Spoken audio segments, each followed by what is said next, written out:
Estamos na segunda aula a respeito da doutrina da salvação, da soteriologia, essa matéria tão importante dentro da teologia sistemática. E nessa aula nós vamos falar um pouquinho, continuar falando a respeito da graça, agora como revelada em Cristo Jesus. A graça de Deus, ela é revelada em Cristo Jesus. Nós vemos em João 1,17 o texto dizendo para nós: pois a lei foi dada por intermédio de Moisés, a graça e a verdade vieram por intermédio de Jesus Cristo. A igreja, os cristãos desse tempo precisam entender que a sua salvação, que essa graça de Deus, ela está revelada em Cristo Jesus, não em Moisés. Os fariseus que se assentavam na cadeira de Moisés, querendo anunciar para o povo uma moralidade pesada, o cumprimento de lei e de normas. Nós que estamos na graça de Cristo, nós somos de Jesus, somos do Evangelho.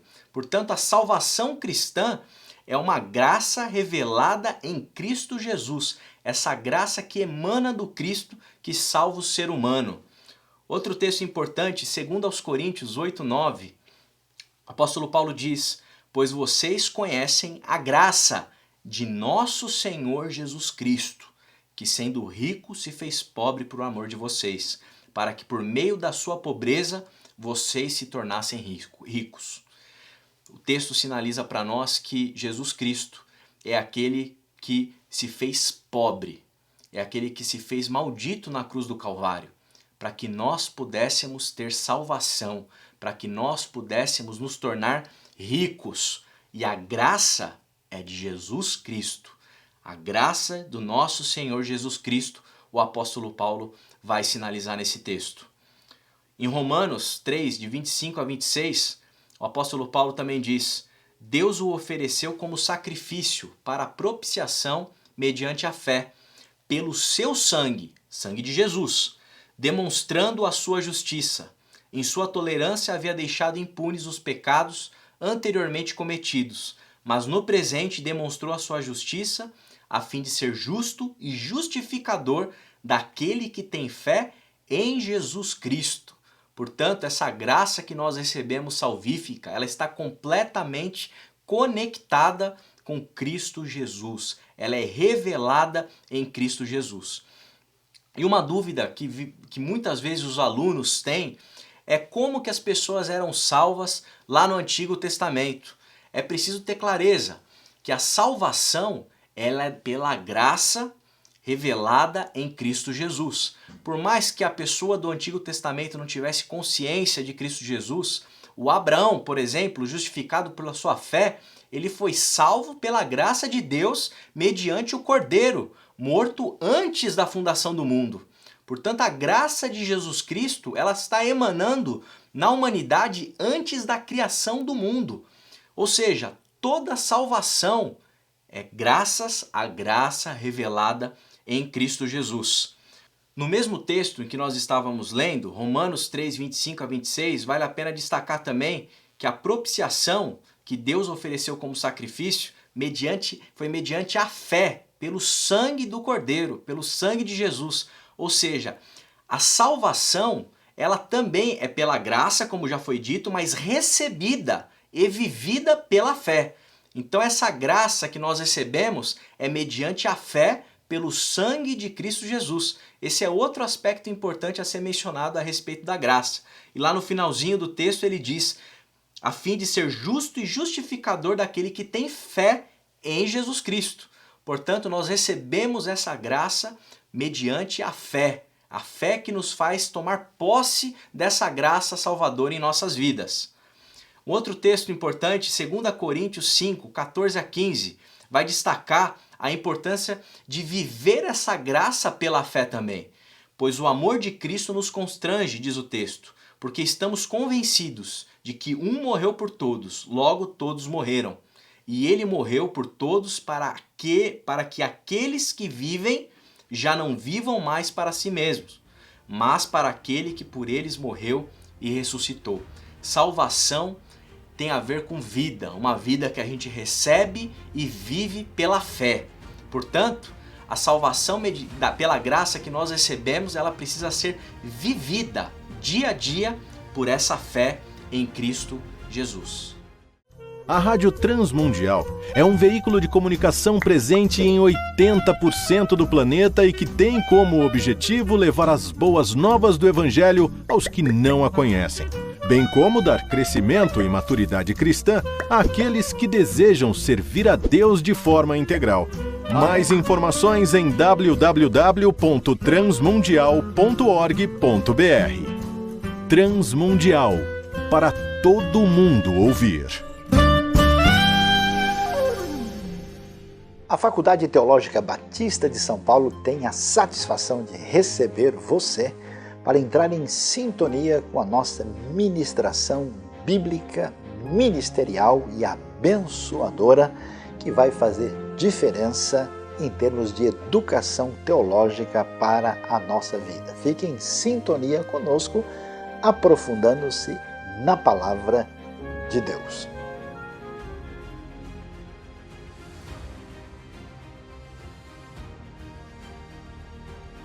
Dando prosseguimento a essa segunda parte da aula, gostaria de falar um pouquinho a respeito de um assunto polêmico, espinhoso e motivo de vários debates.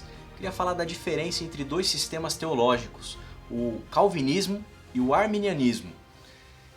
Grande parte desses sistemas se organizam em 5 pontos, que se originaram lá no arminianismo e posteriormente no calvinismo. Ambos os sistemas eles vão defender que existe uma depravação total por parte do homem. Ou seja, todos estão carentes e necessitados de uma salvação externa. O homem não tem condição nenhuma de conseguir salvação através dos seus próprios méritos, porque ele está morto espiritualmente. Em ambos os sistemas, isso é uma verdade. O homem é totalmente depravado. A diferença é que no arminianismo existe um conceito chamado de graça prévia. É uma graça preveniente que é derramada sobre toda a humanidade, que permite que o homem possa responder a uma graça salvífica da parte de Deus.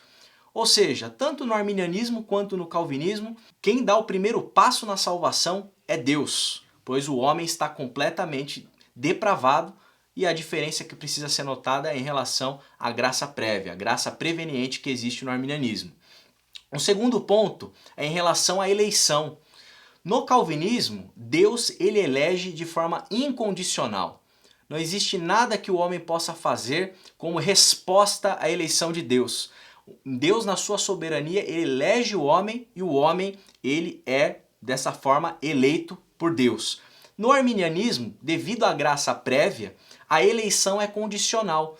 É condicional a possibilidade do homem ter que responder à graça salvífica. E ele só tem essa possibilidade por conta da graça prévia que ele recebeu da parte de Deus, que foi derramada por toda a humanidade. O outro conceito, o terceiro aspecto, o terceiro ponto desses sistemas diz respeito à expiação de Jesus. No sistema calvinista, a expiação é limitada, ou seja, Jesus ele morreu somente pelos eleitos. Pois se ele tivesse morrido por quem não ia aceitar, não ia receber, responder à salvação, à graça salvadora, essa morte seria em vão. Portanto, no calvinismo a expiação é limitada ao grupo de eleitos de Deus. Já no arminianismo existe uma expiação geral. Jesus ele morreu por toda a humanidade e a humanidade, graças à graça preveniente, pode responder a essa graça salvífica da parte de Deus. Um quarto elemento desses sistemas, se a graça é resistível ou irresistível.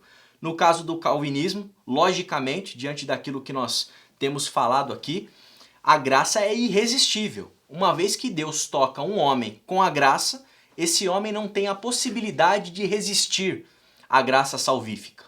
Em contrapartida, dentro do arminianismo, o homem, quando é tocado pela graça, existe a possibilidade dele aceitar ou não essa graça salvífica, porque ele já foi tocado pela graça prévia que o permite receber, resistir ou não resistir a essa graça de Deus. Um quinto ponto dentro desses sistemas que também é bastante discutido, bastante sensível e polêmico, diz respeito à perseverança dos santos. Novamente, eu queria destacar que no sistema calvinista, pela lógica como o sistema está construído, o sistema teológico, a perseverança dos santos é uma verdade.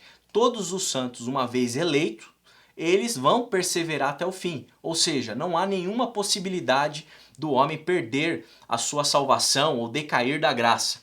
No sistema arminiano, do arminianismo, é preciso fazer aqui um destaque. O Armínio, Jacó Armínio, que deu nome a esse tipo de sistema, ele não quis se manifestar a respeito desse quinto elemento, sinalizando uma necessidade de um maior aprofundamento e estudo a respeito da revelação divina. Entretanto, alguns grupos de arminianos posteriores, os seguidores de Jacó Armínio, eles vão construir um tipo de sistema em que a possibilidade de se decair da graça é uma verdade. Então aqui eu queria apresentar para vocês esses dois grupos, esses dois sistemas teológicos. E destacar que na Bíblia Sagrada, em relação especificamente à predestinação, à eleição divina, é possível perceber uma tensão. Em 2 de Pedro 3,9, o apóstolo Pedro ele sinaliza que Deus ele tem uma intenção de que todos cheguem ao arrependimento. Isso fica bem evidente lá no capítulo 3, no verso 9. Em 1 Timóteo 2, 3-4, isso também, essa mesma ideia parece bastante compreensível. Isso é bom e agradável perante Deus, nosso Senhor, que deseja que todos os homens sejam salvos e cheguem ao conhecimento da verdade. Entretanto, existem outros textos, como, por exemplo, João capítulo 6, verso 37, que diz: todo aquele que o Pai me der virá a mim, e quem vier a mim eu jamais rejeitarei.